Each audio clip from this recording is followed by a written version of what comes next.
The sunlight on the bistro table made small, honest things look possible cutlery that could be rearranged into a perfect life. White linen that promised etiquette could be sewn into reality. I had rehearsed smiles the way others rehearse vows. This meal was another ritual in a marriage that had come to depend on ritual rather than speech.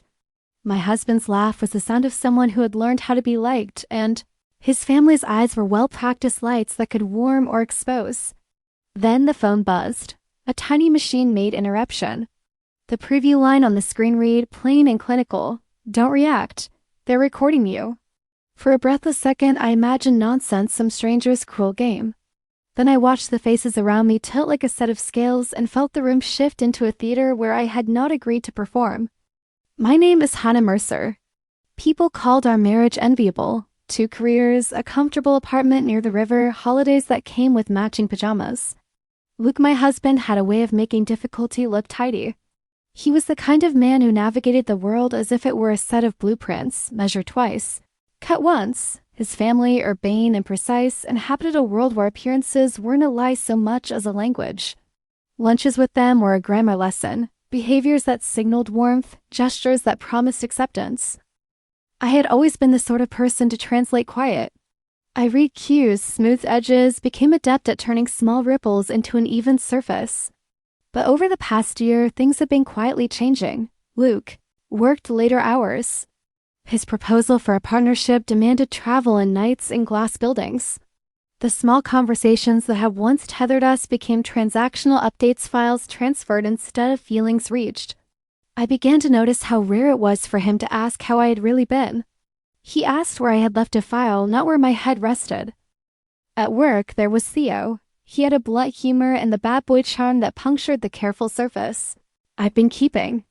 He noticed my tiredness and turned it into attention. He texted small things, a coffee suggestion at 10 a.m., a joke at 3 p.m., a photograph of a sunset he knew would reach me. The affair did not begin with fireworks. It began with noticing being seen as a person, not as the spouse of someone who performed competence as a daily ritual. The ethics of it eroded slowly. One confession led to another minute of tenderness and then a second. I never meant for anything permanent. I meant only to feel again. When Luke found out, he left with no raised voice, only the odd, precise sentence that felt like a verdict. He took nothing but a single suitcase, and the silence that followed felt like a physical thing, occupying rooms as if it were furniture.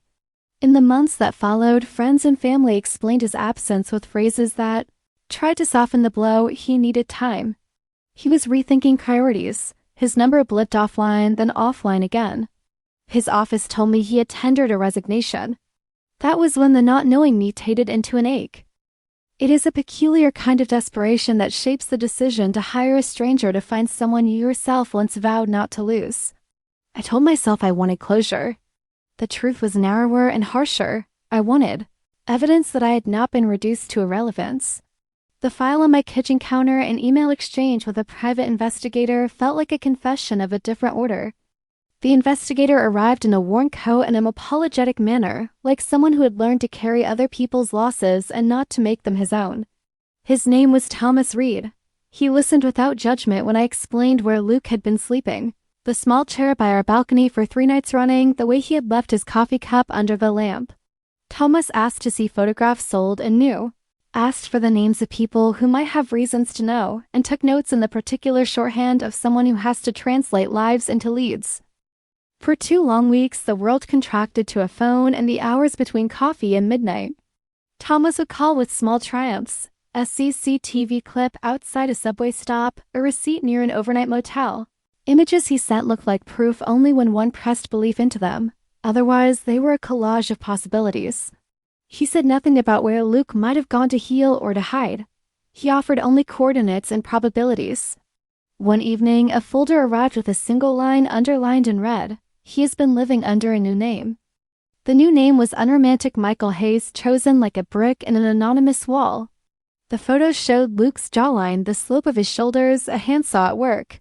He had been moving across a map of small renovations, handyman work, volunteering at a shelter, sleeping in a rented room above a storefront.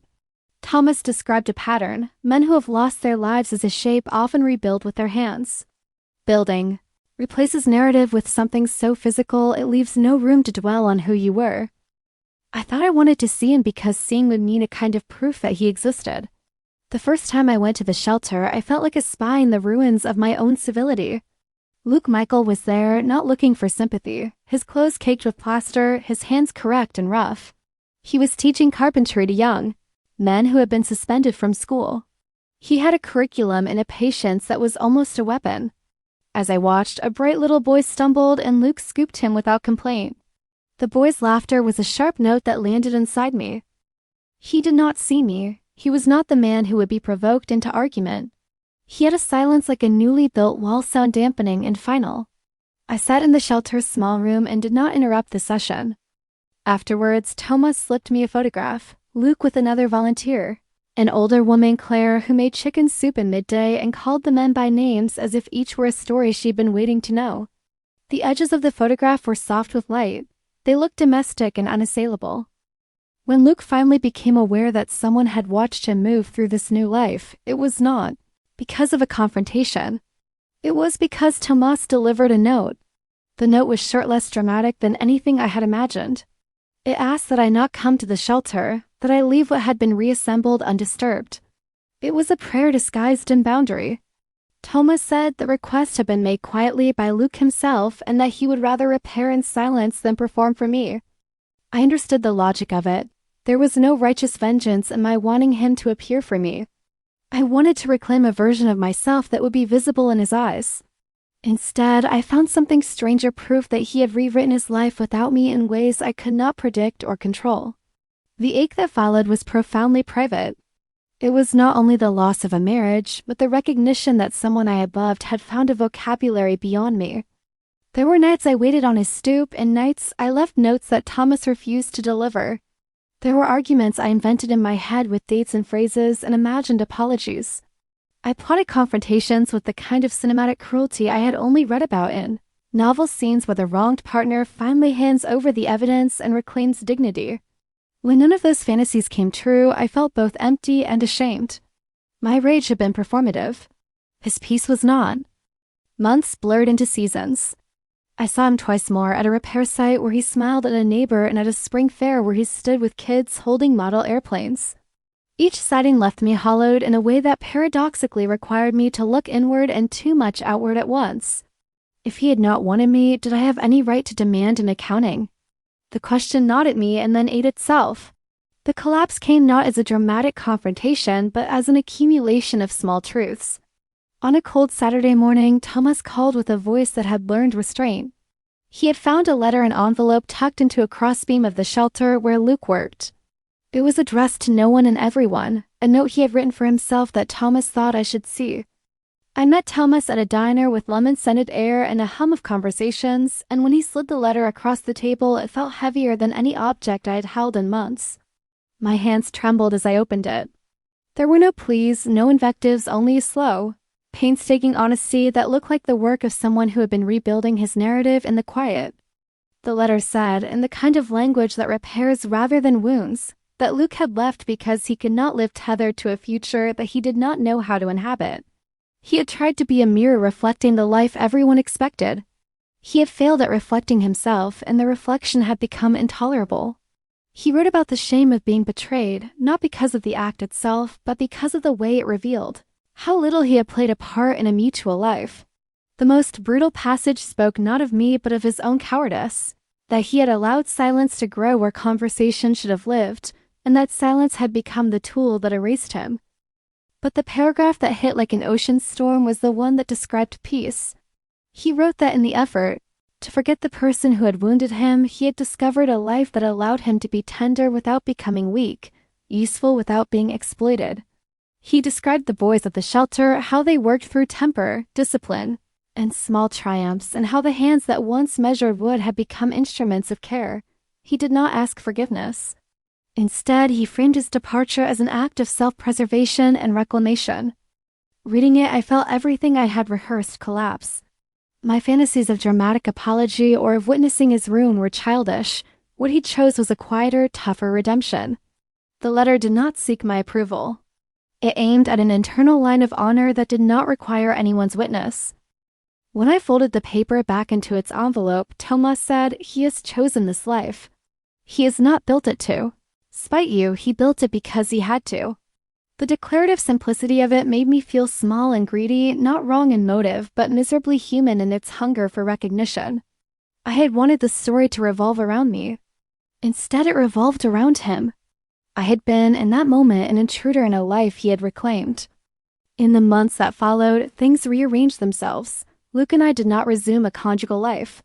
We negotiated a separation with dignity, and the family dinners became smaller, oddly careful events. His parents never fully understood his need to vanish into anonymity, but they learned, with a kind of late empathy, to let the son they worship be someone else. I stopped watching him from a distance. I stopped leaving notes that Thomas refused to carry. I began, haltingly, to rebuild a life that did not orbit his luminous absence. I returned to graduate school part-time, read books that made me uncomfortable, and learned to cook for one with a kind of solemn gratitude. I started to volunteer at the same shelter, not to watch him, but because in the work of mending others I met versions of myself that had not been seen in years. A year after that bistro lunch, a journalist ran a piece on community projects that named Luke's work without naming the past. He declined interviews, insisted his focus be on the men he taught. When I read the article, I cried not from loss, but from a complicated, searing relief.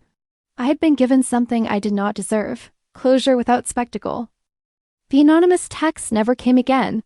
Whoever had orchestrated that public test had failed, because I would no longer play the role they set for me. The power the watchers sought exposure as demolition needed a performer. I stopped performing. In the absence of performance, the appetite for spectacle diminished. Perhaps the strangest mercy was that in learning to refuse manufactured drama, I discovered a clearer version of myself. I was badly broken and learning to mend. The lunch with the in-laws became, in memory, a crucible, a place where a manufactured trial had forced a choice between reactivity and agency. I chose the latter. If there is a moral, it is not tidy. People will want to watch. Some will try to direct lives as if film sets. The antidote is blunt and small. The refusal to comply, the quiet reconstruction of one's life, the recognition that dignity can be reclaimed without spectacle. The phone that once demanded a performance now sits in a drawer. I do not know where Luke will be in 5 years. I hope whatever he builds will have foundations that do not crack. As for me, I have spent my afternoons teaching a young apprentice to sand a plank until it gleams, and realize that work is sometimes the only language left that is honest enough to hold us.